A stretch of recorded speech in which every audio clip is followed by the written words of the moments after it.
Hello and welcome back to the Note. Well, after the Chinese long weekend and the American long weekend, we've now had what you have to describe as really quite a strong day on markets. You had gains of more than 1% in European stock markets, gains of more than 2% here in the States. You saw oil volatility continue to be high, but Brent crude recovering.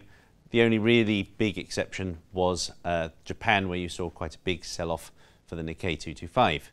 Now, this is all very interesting because we do have new data out of China, the spark for the correction of the last few weeks, and that data was pretty bad. We're looking here at imports, part of China's critical role as the consumer of last resort for the rest of the world, and import growth was below bearish expectation. You can see that there's now quite a sharp downward trend.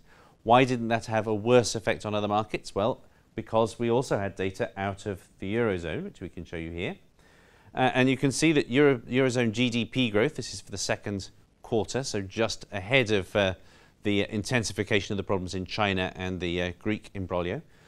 GDP growth remains extremely uninteresting and unexciting, but it is positive and it is improving. It's actually narrowing the gap with the US.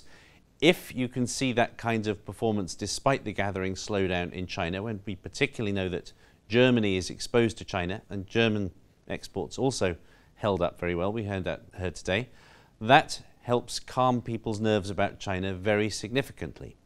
Now, does this mean that we can safely forget about the turmoil of the last few weeks, safely label this as a correction and nothing more?